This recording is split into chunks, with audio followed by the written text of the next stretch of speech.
তো প্রিয় শিক্ষার্থীরা কেমন আছো তোমরা? সকলকে স্বাগত জানাচ্ছি আজকের বাংলা শিখন এই ক্লাসে। মূলত যারা ৪ জানুয়ারি ক্যাডেট কলেজ ভর্তি পরীক্ষায় অংশগ্রহণ করতে চাও তাদের জন্য একটি সাজেশন ভিত্তিক ক্লাস। আশা করা যাচ্ছে আজকের ক্লাস থেকে তোমাদের ৫ থেকে ১০ মার্কের একটি প্রশ্ন কমন আসতে পারে। হচ্ছে আমাদের এই নতুন কারিকুলামে একটি বইটি ছিল, সেই বিষয়টির বই থেকেই কিন্তু এই পরীক্ষায় থাকবে। তাদের এই একটি বিষয় রয়েছে, সেটি হলো চারিপাশে নানা লেখা। এখানে আমরা যে বিষয়টি শেখানোর ছিল সেটা হলো সাইনবোর্ড, পোস্টার, ব্যানার, আমন্ত্রণপত্র, বিজ্ঞাপন, স্ক্রল, এইগুলো শেখার একটি বিষয় ছিল এবং কোথায় ব্যবহৃত হয় সে বিষয় নিয়ে আমার এখানে আলোচনা হবে। এখান থেকে একটি পরীক্ষায় আসার সম্ভাবনা রয়েছে। এখানে পোস্টার তৈরি করা, শুভেচ্ছা জানানোর জন্য শোভাযাত্রা ব্যবহৃত একটি ব্যানার তৈরি করা, অনুষ্ঠান উদ্বোধনের আমন্ত্রণপত্র বা দোকান উদ্বোধনের প্রকাশের জন্য এই পত্র, এই সমস্ত পত্রের বিষয়গুলো এখানে থাকতে পারে। অর্থাৎ ৬ ধরনের প্রশ্ন এখান থেকে পরীক্ষায় আসতে পারে। এখন এই ধরনের প্রশ্নগুলোই আমরা বলে দিচ্ছি, এটাই সাজেশন যে কোনো ধরনের দোকান বা কোনো প্রতিষ্ঠানের সে আমন্ত্রণপত্র, সাইনবোর্ড বা শোভাযাত্রার ব্যানার বা আপনার বিজ্ঞাপন এবং বিজ্ঞাপনের পাশাপাশি স্ক্রল, এইগুলো নানান কিছু রচনা করতে দেওয়া হতে পারে। এটা হচ্ছে প্রায়োগিক লেখা এবং আমরা চারিপাশে লেখাগুলো ব্যবহার করি। তাহলে আসলে এইটা থেকে তোমরা একটা কমন পেতে পারো। আশা করি তোমাদেরকে এই বিষয়ে একটু প্রিপারেশন নেওয়ার জন্য বলছি। তার আগে আমরা আলোচনায় চলে যাই। সাইনবোর্ড আসলে কী জিনিস? কোনো প্রতিষ্ঠান, সংস্থা বা দোকানপাটের নাম পরিচয় তুলে ধরা হয় এবং এখানে যে বিষয়টি উল্লেখ থাকে সাইনবোর্ডে সেটি হলো প্রয়োজনীয় তথ্য এই বা ঠিকানা এইখানে দেওয়া থাকে। পোস্টারের কাজটা কী? পোস্টারের কাজটা হচ্ছে, আমরা যদি দেখি, পোস্টারের কাজটা হচ্ছে সবার নজরে পড়ে এবং লেখা এবং ছবির আকারে বড় আকারে দেওয়া হয়। মানে সবার নজরে পড়বে এমন কোনো কিছু যেটা নজরে পড়তে পারে, এরকম কিছু দেওয়া হয়ে থাকে। অর্থাৎ বড় আকারে কাগজে কোনো কথা বা ছবি লেখা হলে বা ছাপানো হলে সেটা পোস্টার হয়। এরপর যদি আমরা ব্যানার নিয়ে কথা বলি, ব্যানার হচ্ছে সবাইকে জানানোর উদ্দেশ্যে লম্বা লেখা, মানে লম্বা কাপড়ে লেখা কোনো বক্তব্য বা তথ্যকে ব্যানার বলা হয়ে থাকে। অর্থাৎ আমাদের কিন্তু এইভাবেই যা যা বলা হচ্ছে ইনস্ট্রাকশন, সেইটাকে ব্যবহার করেই আমাদেরকে একটি ব্যানার বা পোস্টার বা সাইনবোর্ড এগুলো তৈরি করতে হবে। এরপর আসে আমন্ত্রণপত্র। আমন্ত্রণপত্র বিষয়টা আসলে কি? আমন্ত্রণপত্র বিষয় হচ্ছে কোনো অনুষ্ঠানে আসার জন্য আহ্বান জানিয়ে লেখা চিঠিকে আমন্ত্রণপত্র বলে। আমন্ত্রণপত্রে অনুষ্ঠানের বিবরণ, তারিখ, সূচি ইত্যাদি উল্লেখ থাকে। এগুলো আমাদের অবশ্যই মাথায় রাখতে হবে। তারপরে বিজ্ঞাপন।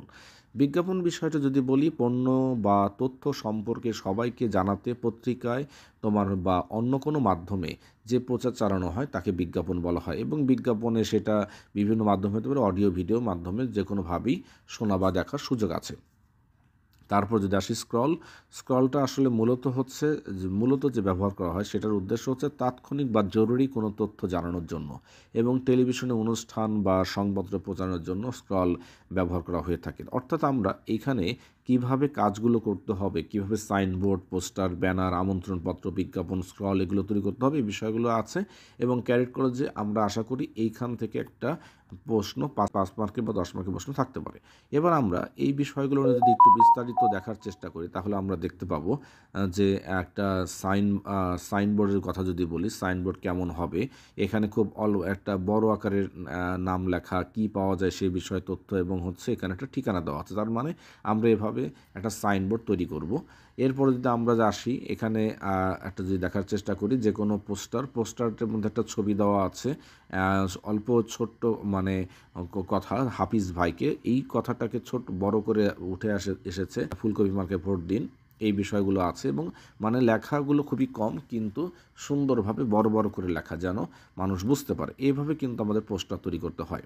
এরপর যদি ব্যানারের কথায় আসি, দেখতেই পাচ্ছেন শুভ নববর্ষ দিয়ে, পৃথিবী থেকে অমঙ্গল দূর হোক, অসত্যের জয় হোক, এরকম কথাগুলো দিয়ে এবং সেখানে একটা ঠিকানা দিয়ে এখানে এইভাবে একটি ব্যানার তৈরি করতে হয়েছে। তাহলে এই বিষয়গুলো কিন্তু আমরা মাথায় রেখে তৈরি করব। এরপরে আমন্ত্রণপত্রের একটা বিষয় রয়েছে। আমন্ত্রণপত্র এবং আবেদনপত্র এগুলো লেখার ক্ষেত্রে কিন্তু একটা নিয়ম ফরম্যাট ফলো করতে হয়। প্রথমে যদি আমরা দেখি একটা আমন্ত্রণপত্রের ফরম্যাটটা একটু দেখার চেষ্টা করি, তাহলে প্রথমে আমরা যেটা দেখতে পাবো, একটু ভালো করে লক্ষ্য করলে দেখতে পাবো যে সুধী দিয়ে শুরু হয়েছে। তারপর একটা প্যারায় লেখা যে আগামী ৪ জুলাই ২০২৩ শুক্রবার জীবন গড়ি গ্রন্থাগারে ৩ বছর পূর্তি উপলক্ষে বইমেলা ও আলোচনা অনুষ্ঠানের আয়োজন করা হয়েছে। এই অনুষ্ঠানে প্রধান অতিথি হিসেবে উপস্থিত থাকবেন বিশিষ্ট লেখক ইউসুফ হাসান।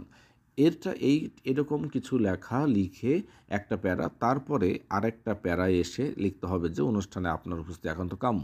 তারপরে যেটা লিখতে হবে সেটা হচ্ছে কে এই আ আমন্ত্রণ জানাচ্ছেন। যে সোমা, এখানে সুলতানা, তারপর আহ্বায়ক, ৩ বছর পূর্তি উদযাপন কমিটি। এই যে বিষয় এরকম করে আমাদের থাকতে হবে। তারপরে অবশ্যই যেটা আমন্ত্রণ পত্রে উল্লেখ রাখতে হবে সেটি হলো অনুষ্ঠানের সূচি বলতে গেলে অনুষ্ঠানে কখন কী হবে সেই বিষয় এবং স্থানের কথা উল্লেখ করে আমন্ত্রণপত্র তৈরি করতে হবে। তাহলে আমরা এরকম যদি সুন্দর ফরম্যাটে তৈরি করি তাহলে আমরা নাম্বার পাওয়ার সম্ভাবনা রয়েছে এবং এটা আশা করা যায় যে একটা আমন্ত্রণপত্র এই বছর ক্যাডেট কলেজ ভর্তি পরীক্ষা থাকতেই পারে। তারপরে বিজ্ঞাপনের ক্ষেত্রেও যদি বলি, এখানে একটা পেপসোডেন্টের মানে একটা টুথপেস্টের বিজ্ঞাপন দেওয়া রয়েছে, নিম পাতা পেপসোডেন্ট। এখানে দাঁতের যত্নে ব্যবহার করুন, অল্প কথায় লেখা, আর একটা পেপসোডেন্ট ব্রাশের ছবি দাও। এইভাবে একটা ছবি আঁকানোর প্রয়োজন করে ডিজাইন করে একটা বিজ্ঞাপন তৈরি করতে হবে। তারপরে স্ক্রল নিয়ে যদি বলি, স্ক্রলের এরকমভাবে টেলিভিশনের মতো করে আঁকিয়ে দিলে ভালো।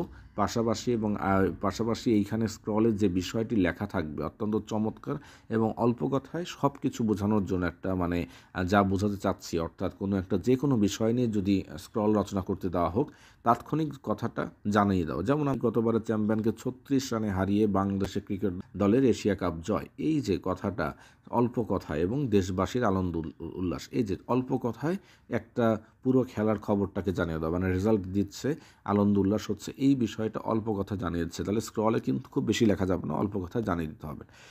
তোমরা যদি এভাবে লিখতে পারো আশা করি তোমরা ভালো নাম্বার তুলতে পারবে এবং আশা করা যায় এইখান থেকে পরীক্ষায় একটি আসার সম্ভাবনা রয়েছে। তো সকলের জন্য শুভকামনা রেখে ক্যাডেট কলেজ ভর্তি পরীক্ষায় তোমরা উত্তীর্ণ হও, এই আশাবাদ ব্যক্ত করে শেষ করছে আজকের মতো। সবাইকে শুভেচ্ছা, ভালো থাকো, সুস্থ থাকো, সকলের জন্য শুভকামনা।